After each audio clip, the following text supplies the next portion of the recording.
Good morning, everyone. Welcome to another edition of The Danny Show. I'm your host, Daniel Cody, and this is where I give commentary and reviews on all things wrestling. And before I get started, I want to thank all my viewers. And I gotta say, I heard some pretty interesting news. I didn't see the clip yet, it wasn't posted yet, but I heard somebody got booed at Long Island. Just a little hint there. But if it gets interesting, depending on its interest, I'll get into it when it's posted, but can't make any promises. But one thing I will do is give you guys a special review today because, as you can tell by the way I look right now, today happens to be the birthday of the Olympic gold medalist, the only Olympic gold medalist in wrestling history, with the exception of the newcomer from the Olympics who will be joining Monday Night Raw soon. When is he coming to Monday Night Raw? But either way, the first Olympic gold medalist in WWE history, Kurt Angle, today is his birthday. Don't know what age he is, doesn't matter. But either way, happy birthday to the Olympic hero, the wrestling machine, the cyborg, not to be confused with the Teen Titan character, but the Olympic hero and wrestling machine Kurt Angle. Let's get into it. So, my top 10 matches, we start off at number 10, and that is Kurt Angle versus Edge at Backlash 2002. Now, some of you have seen me cover Backlash 2002 a few months back with the thumbnail of Hulk Hogan, Red and Yellow Returns versus Triple H. And I reviewed this. This was before the hilarious stunt pulled by Kurt Angle after he got his head shaved at Judgment Day. But this particular match here was great. Just like Judgment Day, this one was great, except this one was won by Kurt Angle. Kurt Angle won a very hard fought match, and Edge was very competitive. We saw the best of both worlds with spears, angle slams. It took two, again, to take down Edge, but nonetheless, great showing by both men. And it was a match that Kurt Angle would win. And even though the war was not over, that match was a great match. And it was a match that Kurt Angle would win. Going on to number 9, we have, Kurt Angle versus Stone Cold Steve Austin at Unforgiven 2001. This match was a very important milestone and a very important memory match as far as Kurt Angle is concerned. This match took place in his hometown of Pittsburgh, Pennsylvania, and it was a match where both men were both of Kurt's family members were there. Everyone was there to support him, and it was just a great match with a heartwarming ending. We saw Stone Cold try to power drive Angle at that time, but it didn't work out. Angle tried the same thing at first, but thankfully nobody got their necks broken again. Both of those guys, ironically, have experiences with broken necks because of proud drivers. And of course, we gotta remember Kurt Angle won a gold medal, say it with me, with a broken freaking neck. But either way, Kurt Angle versus Stone Cold Steve Austin was a great match, and it was one of the matches that, if I remember correctly, that was one of the only times we would ever see Stone Cold Steve Austin tap out. Nobody makes Stone Cold Steve Austin tap out. The man passed out to the sharpshooter. This is the first, no, that was the second time that Stone Cold ever tapped out. The first time was in a steel cage match against The Rock, but the ref never saw it. But it was a great match, and after he won that match, the crowd went nuts. The family got in the ring and celebrated. And not only did he get respect from the fans and from his family, but many members of the WWE locker room came out to congratulate Kurt, including two of my all-time favorites, The Rock and The Undertaker, along with everyone representing the WWF. Because keep in mind, during this era, we had the World Wrestling Federation, as it was known at the time, versus WCW and ECW, the Alliance. So everyone from WWE at the time, F, came out to celebrate with Kurt and his family. So it was an amazing match and an amazing celebration. Also, at I believe this is number 8 is Kurt Angle versus Shane McMahon at King of the Ring 2001, another match that I covered in a review for King of the Ring several months ago in the summer earlier this year. But this match was a great match. It was very entertaining, but it was also very brutal. If you think, like I said in that review, if you think about what inspired the Don't Try This at Home commercial, you remember those commercials because if you ever had a DVD movie, a WWE on home video, on DVD, you know that you can skip every commercial except the Don't Try This at Home commercial. Just you can't skip it. They just, because they want you to listen. And of course, most of what you will see in the Don't Try This at Home ad was inspired by everything that took place at King of the Ring.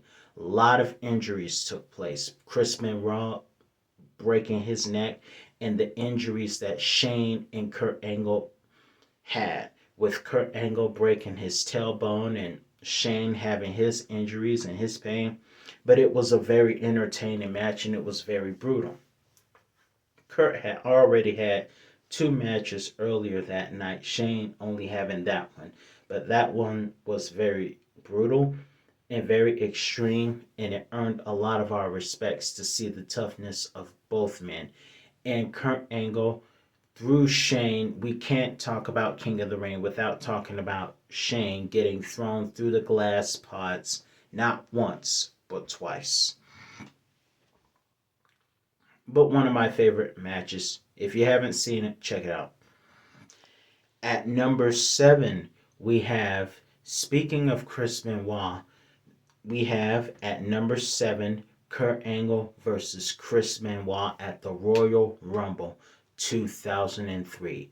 I can't say enough about that match. I really cannot. But all I gotta say is you gotta check this one out. WWE unfortunately will never, come January of next year, they will post many Royal Rumble matches from the past. This match will not be posted. You can only find this match on Daily Motion, or you will have to get Royal Rumble Premium on Peacock. It won't be for free because WWE wants to cover that part of history. Not because of the match, but because of the person having the match. Nevertheless, that was an amazing match. And I really hate that it will be erased from history as far as the official WWE channel is concerned. But I understand due to the circumstances that took place at in the summer of 2007, and being that I was living in far east in Georgia at the time, I was one of the early fans to hear the news of the tragic incident that took place. But nonetheless, you can only find this on Daily Motion, but I encourage you to check it out because it was one of the best matches I've ever seen. WrestleMania 17 was a great match between both of those guys, and Chris Benoit and Angle had a number of excellent matches. Who will ever forget them at Insurrection? And this was a year before the plane ride from hell, when Chris Benoit won the match and admitted that he kept Angle's gold medal in a warm, safe place. Unfortunately, that warm, safe place was in the crippler's pants. But either way, that was an excellent match. Wrestle at Royal Rumble 2003. And Chris Benoit, despite tapping out, being the loser of that match, got a standing ovation from the crowd because his performance was excellent and so was Angle. Going on to number 6, we have Kurt Angle versus Eddie Guerrero at SummerSlam 2004. Like Chris Benoit, Eddie Guerrero and Kurt Angle had an amazing rivalry. But what made their chemistry so special is the fact that both of those guys are technically sound. Eddie has a bit of lucha libre and high flying style in addition to his repertoire, but at the same time, those two have great chemistry because they both share amazing amateur wrestling skills, and those amateur wrestling skills were on display at SummerSlam '04. And Kurt Angle had some fans cheering for him because, for some strange reason, the fans were a little bit different that night in the sense of who they chose to root for. So that match was awesome, and it was won by submission because Kurt Angle made sure Eddie didn't have a boot to slip out of that time. But nonetheless, it was an excellent, excellent match that both those guys had. You got to check it out. And I did a review on SummerSlam 2004 to dig deep into this match. If you want to dig deep, check that video out from a couple of months ago. At number 5, this one was very historic in his early part of his career. Kurt Angle versus The Rock at No Mercy 2000. Now, as we all know, Kurt Angle had an amazing year in the new millennium. It was his early time. He debuted at Survivor Series 1999, and from that moment, he took on and became one of the biggest stars, winning a WWE Championship from The Rock at that event in less than a year. Now, the wild card of that match is, as great as the match was, that part of what helped Kurt Angle win was the accidental interference of Rikishi. But I will not use Rikishi to take that from the Kurt Angle and his amazing ability. Um, I will say honestly, I can barely find a time where his moonsaults were successful. It's kind of like Ric Flair going to the top rope only to have somebody pick him up and just dump him down. Kurt Angle's moonsaults were hardly ever successful. But either way, that match was also great, and that was the first of many WWE championships that he won from The Rock. And The Rock was the first victim for him to win the WWE Championship from. Stone Cold, who I mentioned next earlier, was the second championship reign that he had. But this was his first as WWE Champion in 2000. No Mercy, I apologize. Speaking of wrestlers who became successful in less than 1 year's time, that brings me to number 4, Kurt Angle versus Brock Lesnar. That's the best impersonation I can do. At SummerSlam 2003. This match was a great match, but what made this match special was that Kurt Angle was defending his undisputed WWE Championship, which he won a month prior at Vengeance from Big Show and Brock Lesnar, Brock being champion at the time. However, Brock had turned heel and aligned himself with Mr. McMahon, and despite all of that, it wasn't enough to keep Kurt down, as Kurt would do something that no one, and I mean no one, was able to do, and that's make Brock Lesnar tap out. Only 2 people have been able to make Brock tap out. Kurt Angle at SummerSlam 2003 and Chris Benoit at Survivor Series 2003, which would eliminate Brock Lesnar as team captain from his own team. But either way, this match was amazing to watch. Michael Cole was not able to be biased that night. No, he was able to be unbiased because he was biased. He was somewhat supportive of Kurt Angle, even though he was supposed to be professional. Sometimes, as a good commentator, you get involved in situations and you despise evil deeds.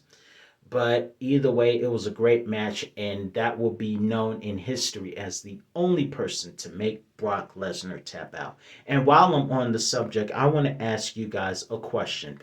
If Brock Lesnar and Kurt Angle faced off in UFC, MMA, whatever you call it, if Brock and Kurt Angle had faced off in UFC, who do you think would have won in the octagon? Let me know your bet in the comment section. But for now, Kurt made Brock tap out, and the fans ate it up. You tapped out. You tapped out. You tapped out. You guys remember that back in late '03, the crowd just ate it up, and it used to drive Brock crazy. Moving on to another great match that took place in 2003, it was Kurt Angle versus John Cena. Now, again, great match. John Cena brought his best, Kurt Angle brought his. But here's another fun fact: John Cena also tapped out to the Olympic gold medalist Kurt Angle. Nowadays, he's known for never quitting. Ever since his 2005 Judgment Day match with JBL, he has become famous for never quitting and never giving up, as his tagline and his T-shirt said during his run as the face of WWE. But even the man that never gives up tapped out to Kurt Angle. Everyone's tough till you get in Kurt Angle's angle lock. It doesn't matter who you are, you tap out.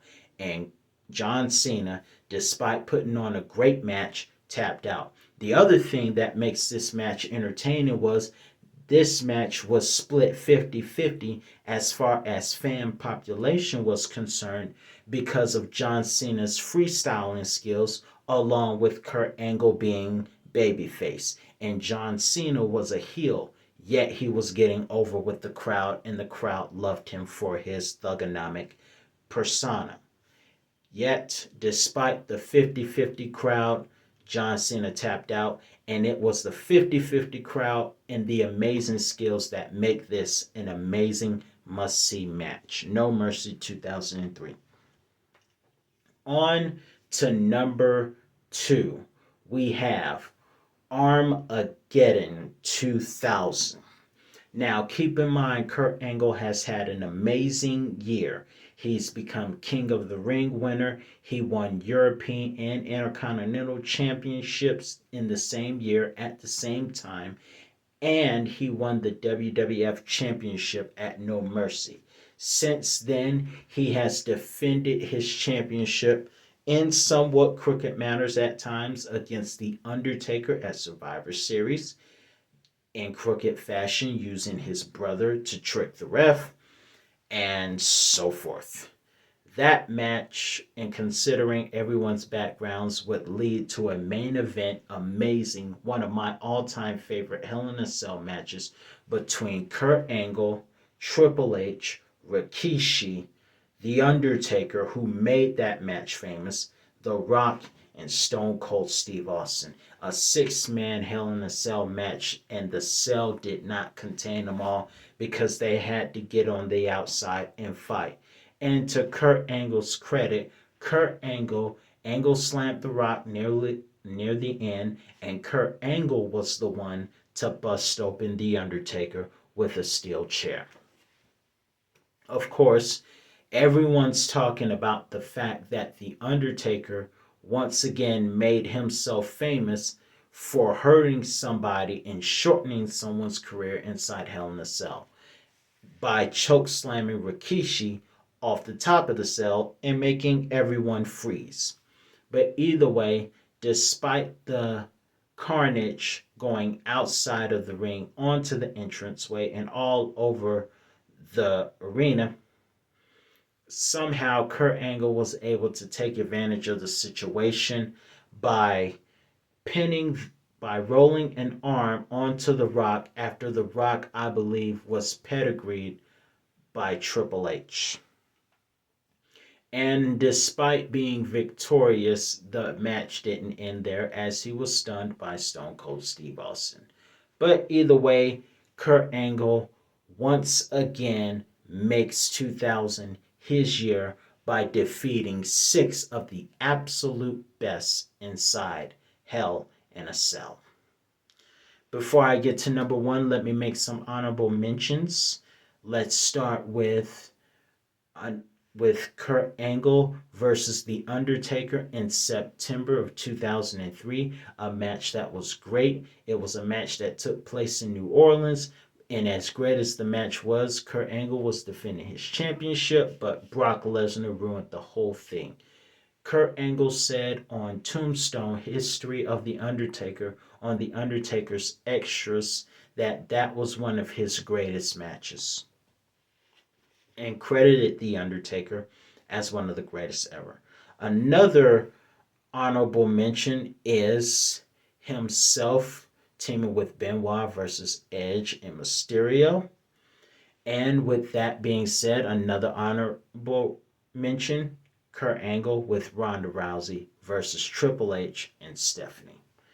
So far, those are the couple of honorable mentions. Let's get into number 1, and that is Kurt Angle versus Shawn Michaels at WrestleMania 21. And I will say this, that match truly lived up to the hype. It was a match 5 years in the making. And even though Shawn Michaels took a lot of time off from wrestling and came back in 02, Kurt Angle was already big in less than 3 years at the time of Shawn's return. So when Kurt Angle continued to build himself and Shawn Michaels restored and redeemed his career, it made this match must see. And it was a match that once again ended with Kurt Angle making someone tap out. Nobody is immune to Kurt Angle's angle lock. It doesn't matter who you are. Of course, fun fact, The Undertaker tapped out to Kurt Angle. It wasn't an angle lock, but it was a scissors chokehold in which The Undertaker tapped out while pinning Kurt Angle at the same time, and that was a controversial ending. But either way, Shawn Michaels put on a great performance, and so did Kurt Angle at WrestleMania 21 in LA. But Kurt Angle made the Heartbreak Kids heartbreak when he tapped out to the ankle lock. And of course, that was a match for SmackDown versus Raw bragging rights. And Kurt Angle won for SmackDown as Undertaker won for SmackDown, defeating Randy Orton, making SmackDown superior in 2005. So what do you think of this list? What was your favorite match? Let me know what you think in the comments section below. That's all the time I have for you for now, and I'll be back with another review on all things wrestling. See you later.